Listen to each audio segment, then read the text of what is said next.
anyone say at this point, this stage in the game, that the Cincinnati families will be compensated? I can tell you what the committee recommended, and then I can turn to members of the administration for the answer. We said specifically in one of our recommendations that if people had been used in research in which controversial treatments had been presented as standard or ordinary care, and they were harmed as a consequence of their involvement in those experiments, then they ought to be compensated. We took the position as an advisory committee that we were to identify the conditions or the principles or the rules under which different kinds of remedies, compensation, and apology should apply.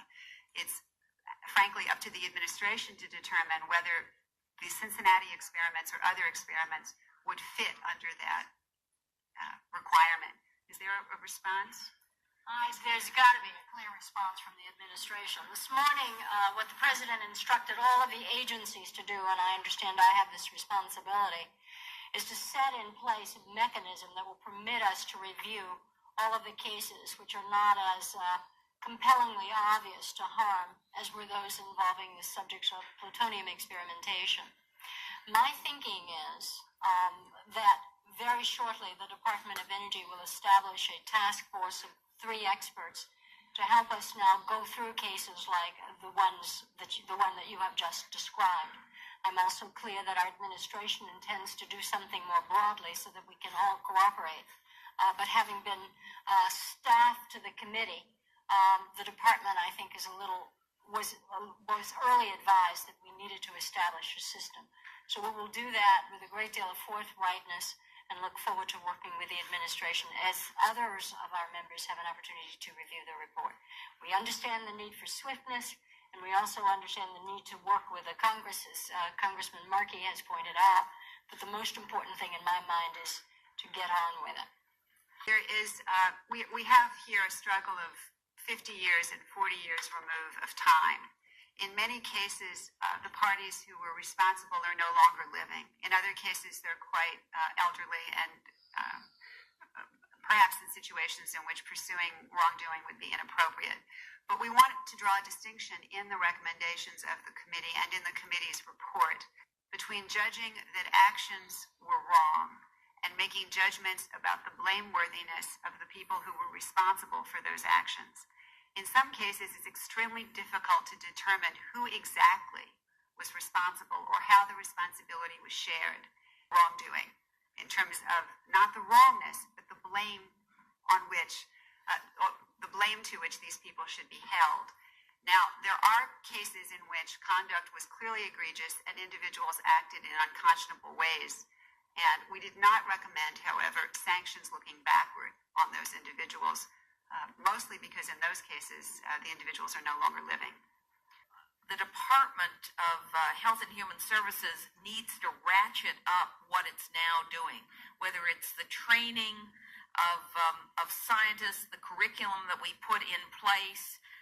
We need to look at all of our committee structure for reviewing reports and to strengthen it.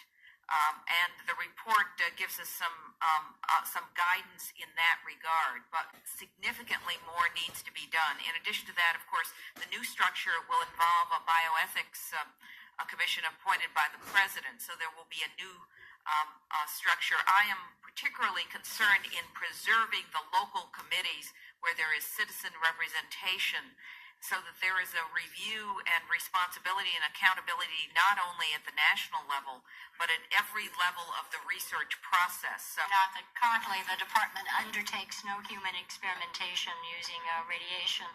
I am well aware of the criteria, however, outlined by the committee, and that is when you're doing secret experimentation, you have an obligation to ensure that an advisory committee or some advisory group can review issues of whether the benefit purported to exist does in fact exist for the human subject, and perhaps most importantly to ensure that consent is given fully, which means that we need to figure out where classified material is involved should the department ever undertake this course again, that there's a way to share that information with individuals. Health and Human Human Services does not do classified research, but there are two kinds of secrecy. There is the legal secrecy, and then there is people not knowing what's going on.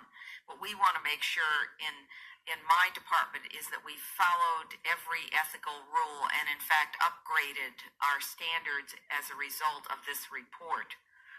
By pointing out two things. First, what you just said, the fact that there are perhaps hundreds and thousands of people who, as children, received this treatment, is one of the reasons that the committee took not one of the reasons, it's part of the backdrop for the committee's deliberations.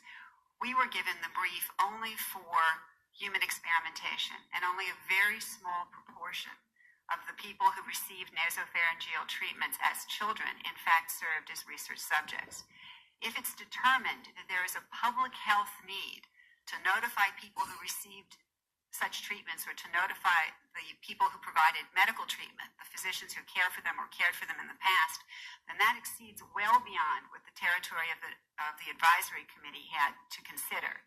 This juncture, specific to brain and head and neck cancer, there is currently nothing that can be done that advantages the outcome for people who suffer from these terrible diseases by knowing about it early. What we determined, however, was a principled framework. If tomorrow, it becomes the weight of public opinion, either because our position is perceived as inappropriate, or more importantly, because there's a new technology that says now we can do something for people who are identified early, then our recommendation follows that they should be notified immediately.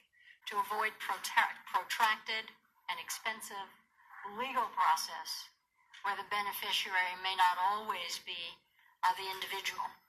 Especially with respect to the plutonium experiments, I am clear that the guidance from the advisory committee is to seek some imaginative way to move beyond the time-consuming and expensive process of litigation. That requires from those families who have already filed lawsuits against the government and its agent, the Department of Energy, to be willing and to want to come to the table for some form of settlement that might be negotiated. Critical that the Congress hear the testimony from the various victims groups so that we can create a compensation matrix from those who have been harmed and were given no notice, all the way through and down to those that were not harmed at all, even if they were given no notice, and each category in between. Area that you outline in the report and some of the experiments that you mentioned, do you have any rough estimate on how many people might be eligible for compensation right now? No, we don't. I mean, we know that there are somewhere under about 30 people or their family members who immediately are recognizable as subjects of the experiment that involved injection with plutonium, uranium, polonium, and zirconium. But beyond that, there are clearly thousands of subjects people who were involved as subjects in experiments involving ionizing radiation, and we suspect that a small number of them were in fact harmed and would then be eligible for compensation. There are 15 members in the advisory committee. They were chosen by a panel chaired by Jack Gibbons, the president's science advisor.